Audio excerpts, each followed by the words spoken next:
Giraffe को अपने बच्चे की पप्पी लेनी है, कितना मुश्किल काम है। कितने ऊपर से आएगा? 20 फुट ऊपर से गर्दन, तब जाके उसके बच्चे तक वो पहुंचेगा। बच्चा छोटा सा होता है। जिराफ का बच्चा जब पैदा होता है, वो हालात अगर आप एक बार सोच के देखोगे ना तो अजीब सी बात लगेगी आपको। कितनी ऊपर से पैदा होता है? 10 फुट ऊपर से गिरता है मां के पेट से।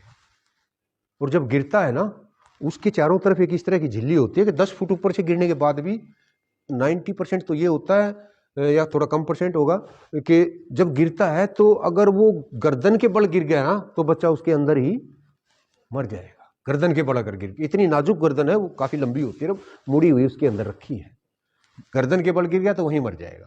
और अगर बच गया तो उसकी मां क्या करेगी? उसको इतनी जोर से लात मारेगी कि वो 10 फुट से ऊपर तक जाए, क्योंकि 10 से गिरने तो फटा नहीं, वो 15 फुट ऊपर तक जाएगा।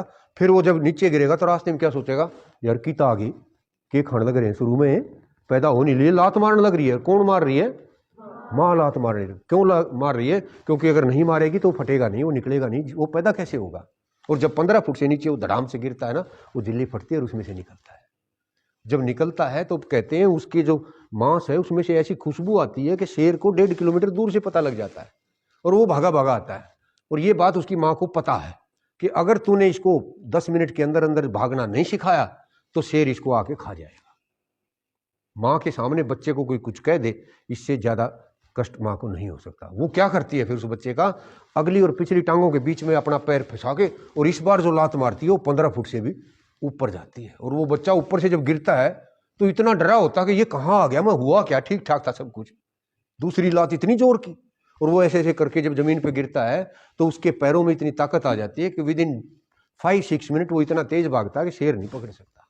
एक जानवर को भगवान ने इतनी सारी पावर देकर भेज रखा है और हमारे को तो पता नहीं क्या क्या दे रखा। दिमाग है किसी में इतना दिमाग जितना इंसान में है?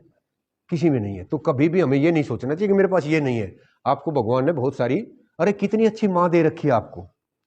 जिराफ का बच्चा तो लात मारता है, जिराफ की मां तो लात मारती है ना। और औरों की मां के भी क्या कर लेंगे? हाथ ना पैर ना दिमाग ना। खुद दूध ढूंढ लिया उसने तो मां का दूध पी लेगा, नहीं ढूंढ सका तो मरेगा भूखा। मां ने क्या कर दिया? खुद घास खा लेगा।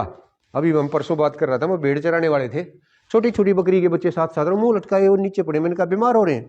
कि ना जी, जब ये दूध पी लेते हैं ना नींद आ जाती है। घास तो ये खाते नहीं, जहां पर इनको दूध पिला देती है बकरी वहीं लेट जाते हैं वहीं सो जाते हैं। बच्चे को भगवान, इंसान के बच्चे को भी कुछ भी नहीं देता पैदा होते, जब सारा सब कुछ कौन करता है? माँ। साफ सफाई, खिलाना पिलाना, टेक केयर। और 1-2 दिन 10 दिन की बात नहीं, कब तक देखो ध्यान करती है। और उसके बावजूद भी जब हम माँ का कोई ख्याल नहीं रखते तो कितनी दुख की बात है। आज के जमाने में लोग कह देते हैं कि बुजुर्गों की इज्जत नहीं रही।